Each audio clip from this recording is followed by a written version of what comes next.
भारत माता की, भारत माता की। मसूरी के शहीद अमर रहें, मसूरी के शहीद अमर रहें, उत्तराखंड के शहीद अमर रहें, उत्तराखंड के शहीद अमर रहें।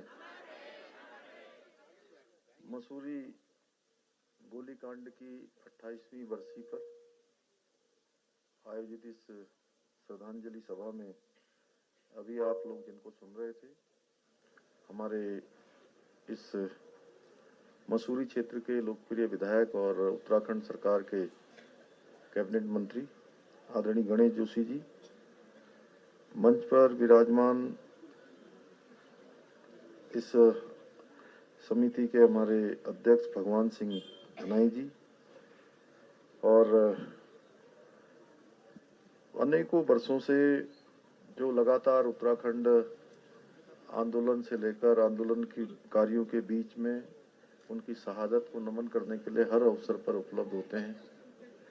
आदरणीय काशी सिंह ऐरी जी, हमारे बहुत वरिष्ठ नेता, हमारे बड़े भाई, यहाँ के पूर्व विधायक और जो लगातार हम सब लोगों को इस श्रद्धांजलि सभा से जोड़ने का काम करते हैं, आदरणीय जोत सिंह घुनसुला जी, आदरणीय मनमोहन सिंह मल्ल जी, मंच पर उपस्थित हमारे आंदोलनकारी साथी भाई रविंद्र जुगराण जी, हमारे मंडल अध्यक्ष भाई मोहन पेटवाल जी, भाई बलजीत सोनी जी,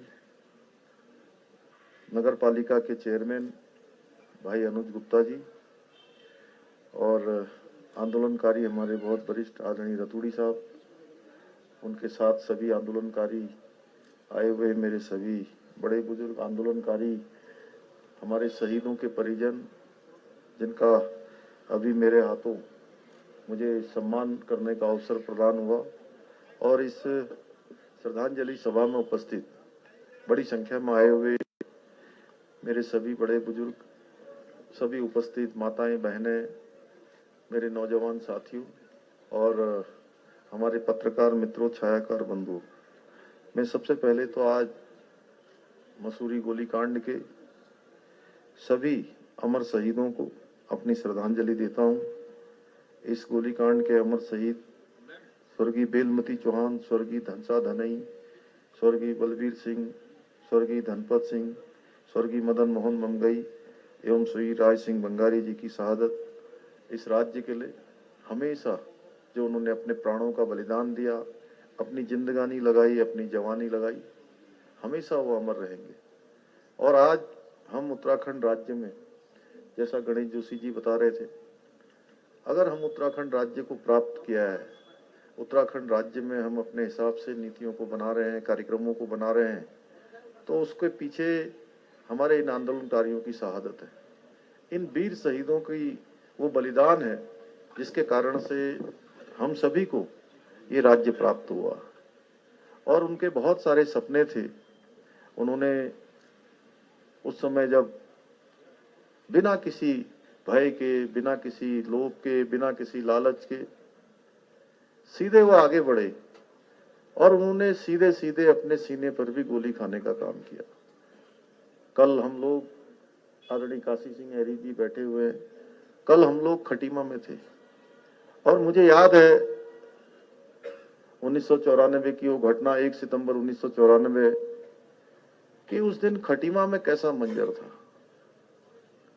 हजारों हजार लोग उत्तराखंड राज्य की प्राप्ति के लिए सड़कों पर थे और उन निहत्थे आंदोलनकारियों पर किस प्रकार से बर्बरतापूर्वक पहले लाठीचार्ज हुआ, फिर गोली चलाई गई। 7 लोगों ने उस दिन वहां पर उनकी शहादत हुई। कितने लोग घायल हो गए, कितने लोगों को जेलों में भेज दिया गया, जहां गणेश जोशी जी और रविंद्र जुगरान जी भी रहकर आए।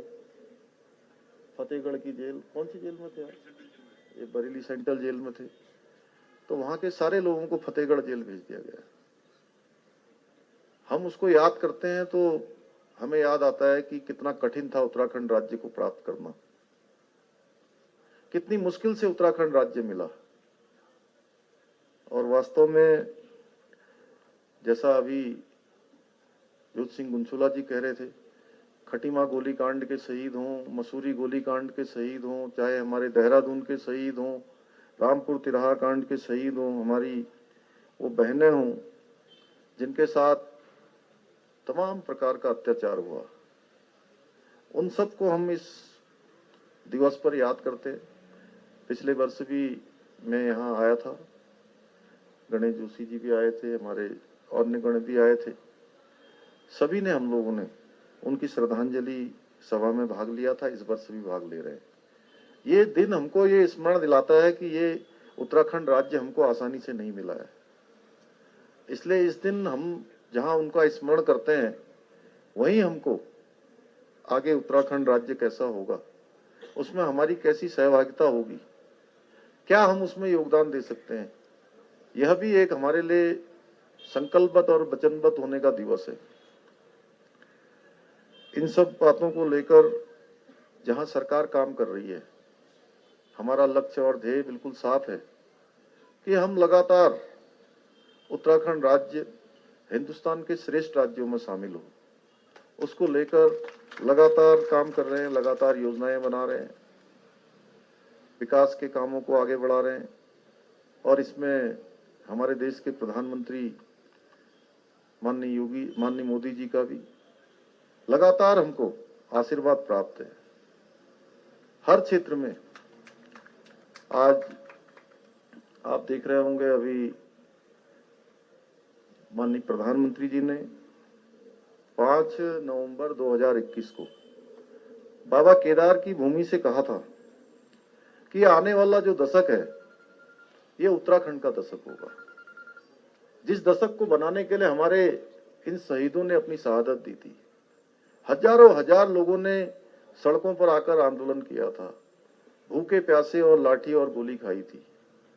उनके सपनों के अनुरूप उत्तराखंड बनेगा, तो उस दिशा में प्रधानमंत्री जी जहां 5 नवंबर 2021 को बाबा केदार की प्रांगण से उन्होंने कहा कि ये दशक उत्तराखंड का दशक होगा, और इस बार जो हमारी यात्रा चली है, इस बार की यात्रा में जहां 6 मई को केदार बाबा के कपाट खुले थे, 8 तारीख को बद्रीनाथ जी के कपाट खुले थे, अभी तक चारों धाम और पूरी यात्रा में 30 लाख से भी ज्यादा श्रद्धालुओं ने अभी तक दर्शन कर लिए हैं, जो अपने आप में एक रिकॉर्ड है। अभी यात्रा सीजन बचा हुआ है, सितंबर माह में, अक्टूबर माह में और फिर कुछ नवंबर माह में, तभी यात्रा चलनी है। सारे रिकॉर्ड ध्वस्त हो रहे हैं, सारे रिकॉर्ड टूट रहे हैं। मैं पिछले दिनों इसी कार्यक्रम में मसूरी आया था, तो मसूरी में भी मैंने देखा, वैसे तो मसूरी में हर साल ही ऐसा होता है, इतने पर्यटक आते हैं, इतनी बड़ी संख्या में आते हैं कि हमको यहाँ पर निकलना भी भारी पड़ जाता है। प्रशासन के लिए, शासन के लिए, सब लोगों के लिए एक चुनौती होती है। लेकिन इस साल वह भी रिकॉर्ड यहाँ का भी टूटा है, जगह नहीं थी, और जो यात्रा हमारी 2 साल चल नहीं पाई, 2 साल यात्रा न चल पाने के कारण से इस बार पूरा दबाव हमारे ऊपर यात्रा का भी था, उसको भी व्यवस्थित किया गया, धीरे धीरे चलाया गया। मैं आपको बताऊं कि केदारनाथ में जहां की अधिकतम क्षमता एक रात में रहने वालों की मात्र 15,000 है, और जिस दिन कपाट खुल रहे थे, कपाट खुलने वाले दिन 25,000 से भी ज्यादा लोग वहां पहुंच गए। सब प्रशासन के, हम लोगों के बिल्कुल हाथ पांव सबके फूल गए कि कैसे व्यवस्थित होगा। किसी तरीके से व्यवस्थित किया गया। मसूरी भी ठंडा रहता है, लेकिन वहां तो माइनस में तापमान रहता है कि कहीं कोई घटना न घटित हो जाए। लेकिन बाबा केदार की कृपा से ठीक प्रकार से वो व्यवस्थित हो गई, और उसका वो रात भी निकल गई और पूरा सीजन भी निकल गया। अभी कावड़ यात्रा हुई थी कुछ दिनों पहले, कावड़ यात्रा में भी इस बार सारे रिकॉर्ड ध्वस्त हो गए। 4 करोड़ से भी ज्यादा शिव भक्त कावड़ियों ने इस बार उत्तराखंड से हमारी माँ गंगा का जल लेकर अपने अपने स्थानों पर गए, जो अपने आप में एक रिकॉर्ड है।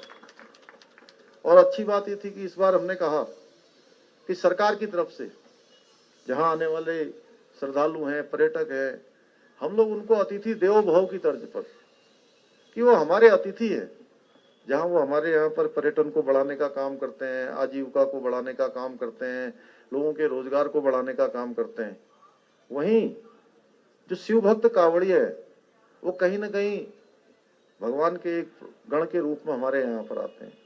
तो हमने पहली बार व्यवस्था करी इस बार।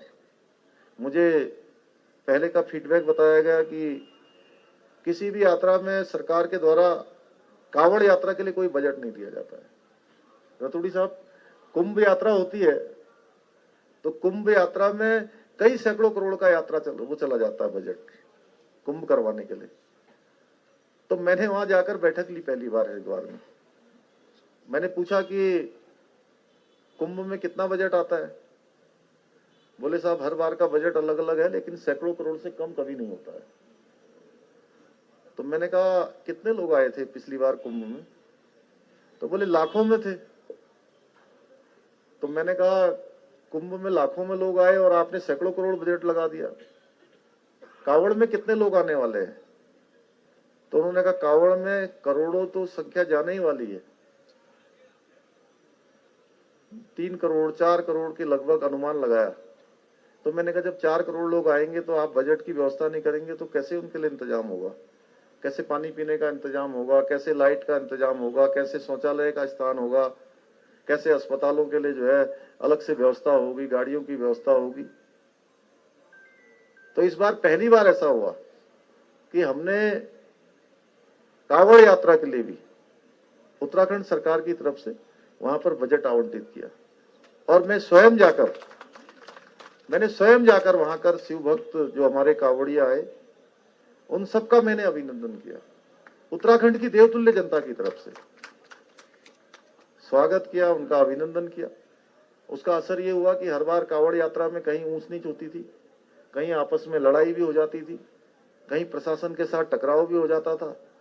पहली बार ऐसा हुआ कि जब उनको लगा कि उत्तराखंड की सरकार, उत्तराखंड के लोग, क्योंकि कांवड़ यात्रा में केवल एक प्रदेश के लोग नहीं आते हैं, आधे देश के लोग आते हैं, हरियाणा से, राजस्थान से, दिल्ली से, उत्तर प्रदेश से, मध्य प्रदेश से, आसपास के क्षेत्रों से, तमाम जगह से शिव भक्त कांवड़िया आते हैं और कोई टकराव इस बार नहीं हुआ।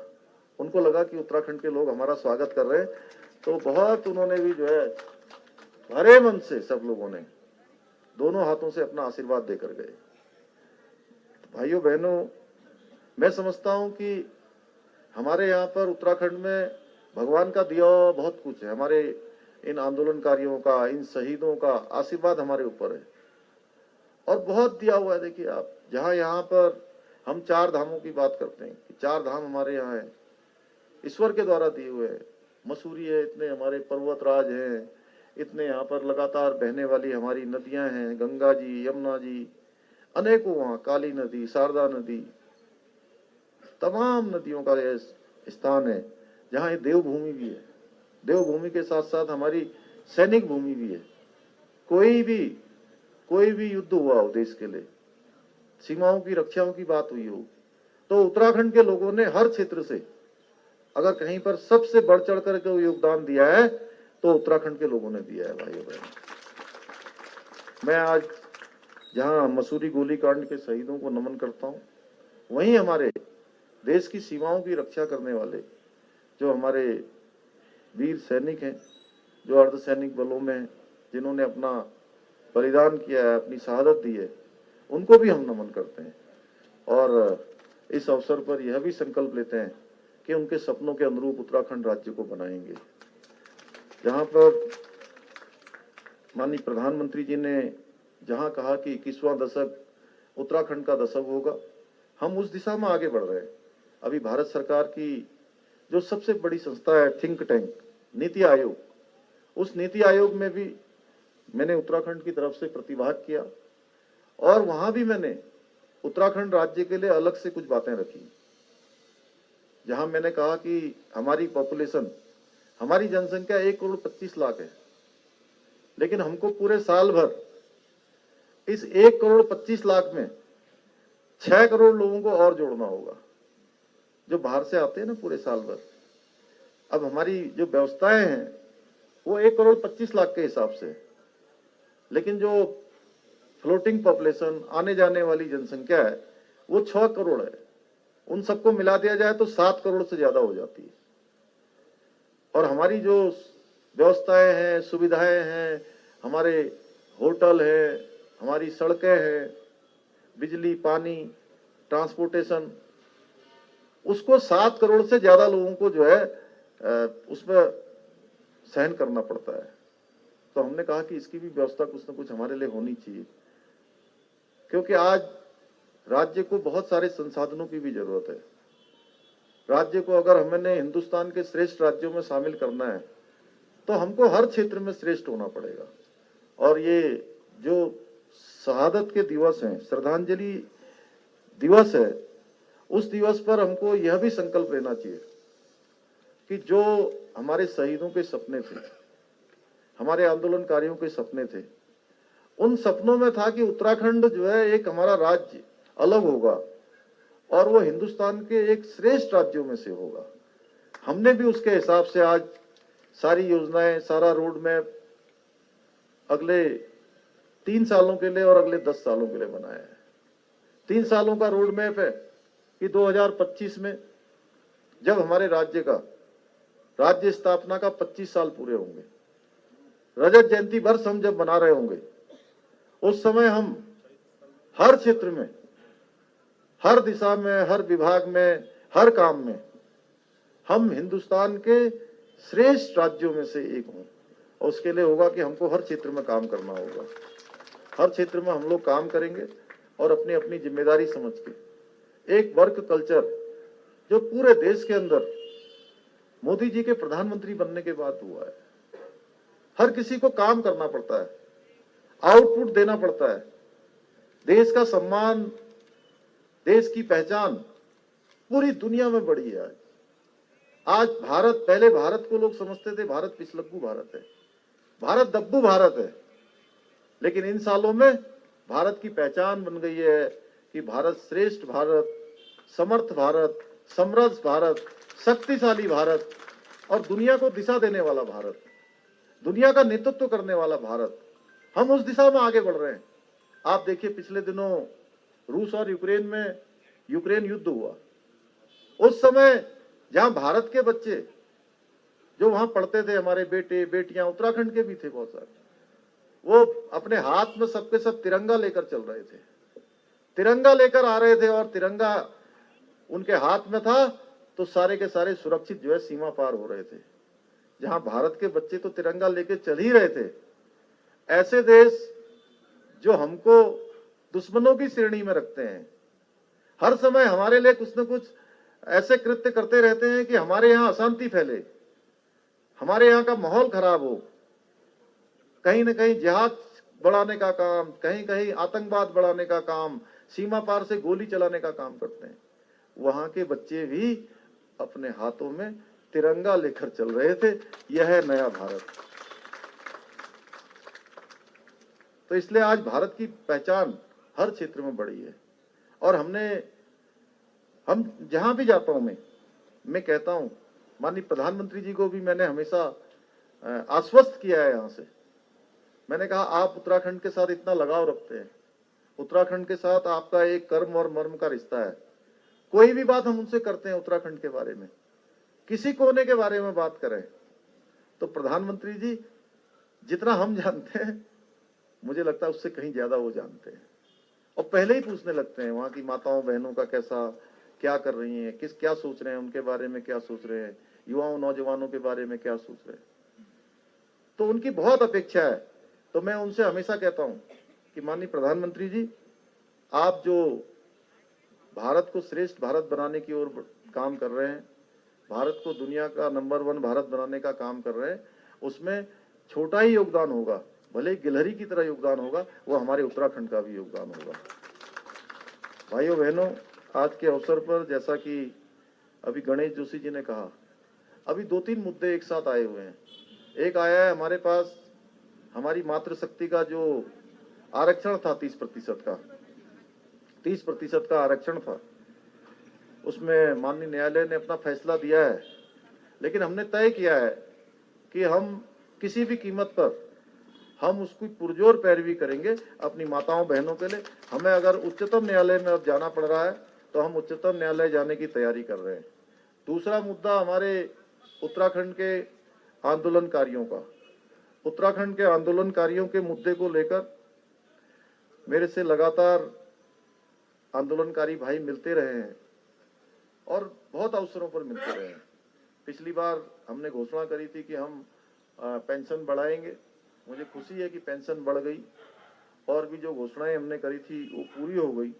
ये आरक्षण का मामला पिछले 7 साल से 2016 से ये महामहिम राज्यपाल जी के पास था और आप लोगों के द्वारा भी बार बार कहा जाता था और मुझे स्वयं भी पता है, क्योंकि मैं लगातार अपने आंदोलनकारी भाइयों से बहनों से लगातार जुड़ा हुआ हूं, तो मैंने स्वयं जाकर उनसे अनुरोध किया कि जो आपके पास आरक्षण वाला मामला है उसमें अगर कोई अड़चन आ रही है, कोई आपको कोई क्वेरी लगती है किसी प्रकार की, तो आप सरकार को वापस भेज दीजिए दोबारा से। तो उन्होंने अभी कल ही सरकार को वापस भेजा है। जल्दी हम लोग उसका परीक्षण करेंगे और परीक्षण करने के बाद पुनः जब दोबारा उसको भेजने की आवश्यकता पड़ेगी तो उसको भेजेंगे। अभी मल साहब ने, गणेश जोशी जी ने, आदरणीय गुंसोला जी ने गढ़वाल सभा के भवन के लिए पिछली बार आप लोगों ने कहा था कि यहाँ से घोषणा कर दीजिए। मैंने घोषणा कर दी थी और घोषणा का 1.5 करोड़ रुपया वहाँ से स्वीकृत हो गया है। और चूंकि गढ़वाल सभा हमारी समाज की बहुत बड़ी संस्था है, बहुत सामाजिक काम करती है और मैं ऐसा मानता हूँ कि सरकार अकेले सब काम नहीं कर सकती। सरकार तो एक व्यवस्था है जो आप लोगों की बनाई हुई व्यवस्था है। सरकार तभी काम कर पाएगी जब हमारी ऐसी सामाजिक संस्थाएं भी काम करेंगी, हमारी स्वैच्छिक संस्थाएं हों, सामाजिक संस्थाएं हों। ये जब सभी लोग आगे बढ़ चढ़कर काम करेंगे तो निश्चित रूप से उसका परिणाम बहुत अच्छा आता है। तो मेरा मानना है, आप लोगों ने कहा है आप शुरुआत करिए उसकी, और आप शुरुआत करेंगे तो उसमें और धन की जो कमी होगी, जो भी पैसा आगे चाहिए उस पैसे की व्यवस्था हम लोग करेंगे सरकार की तरफ से। अभी आपने कहा कि यहाँ पर एक फिल्म बनाई जानी चाहिए, जो हमारे उत्तराखंड के शहीद हैं उनका भी उसमें निश्चित रूप से चित्रण होना चाहिए, जिससे कि पूरे देश भर के लोग, देश भर के आने वाले पर्यटक वह देखें कि उत्तराखंड राज्य बनाने के लिए उन्होंने अपना योगदान दिया, अपने प्राणों का बलिदान दिया। और हमारी नई पीढ़ी, आज जो बच्चे 10 साल के होंगे, 12 साल के होंगे, 15 साल के होंगे,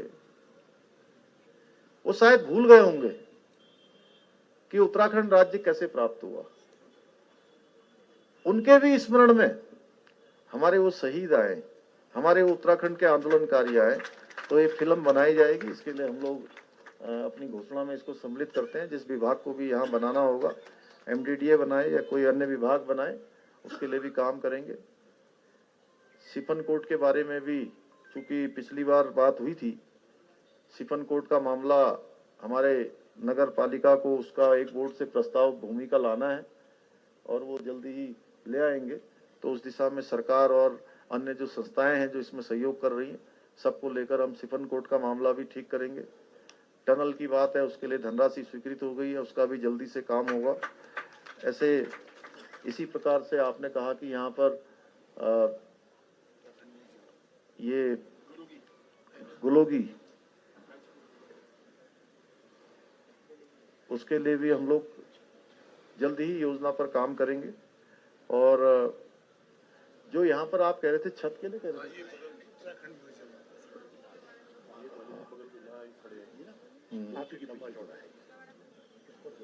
इसका आकलन करवा लेंगे, इसका आकलन करवा लेंगे। जो भी अच्छा बन सकता है उसको बनाने के लिए काम करेंगे। तो मैं सड़कों के लिए कहा है। बदतर हालत में, बहुत ही बदतर हालत में, पैदल नहीं चल सकते, स्कूटर नहीं चला सकते, गाड़ी नहीं चला सकते। आप निरीक्षण कराइए, किसी आदमी को भेजिए, देखिए क्या नहीं हाल है। अभी बस 10-15 दिन रुक जाइए। नहीं ठीक है, उसको करवाते हैं। और हम लोगों ने अभी होटल एसोसिएशन के लोगों के साथ भी बैठक करी थी बीच में, क्योंकि हम सभी के, आप लोगों ने अच्छा सुझाव दिया, मैं इस पर बात करके इसको करेंगे जल्दी। जहाँ भी सड़कें खराब हैं उसकी मरम्मत करेंगे। कहाँ अधिशासी अभियंता होंगे यहाँ पर, या हमारे जो आए हुए हैं सभी इसका संज्ञान ले लेंगे और तत्काल इसको, बरसात है चूंकि अभी डामर का काम नहीं हो पाएगा, लेकिन गड्ढे भरे जा सकते हैं और बरसात के समाप्त होते ही इन सभी सड़कों का काम ठीक हो जाएगा, पैच वर्क सब पर बन जाएगा। तो मैं पुनः एक बार आप सभी का धन्यवाद करते हुए और अपने शहीदों को श्रद्धा सुमन अर्पित करते हुए, अपनी श्रद्धांजलि व्यक्त करते हुए मैं अपनी बात को समाप्त करता हूं। बहुत बहुत धन्यवाद। उत्तराखंड से जुड़ी ऐसे ही रोचक वीडियो और खबरें सबसे पहले पाने के लिए आज ही सब्सक्राइब करें हमारा YouTube चैनल और बेल आइकन को जरूर प्रेस करें। वीडियो को लाइक करें और शेयर करना ना भूलें।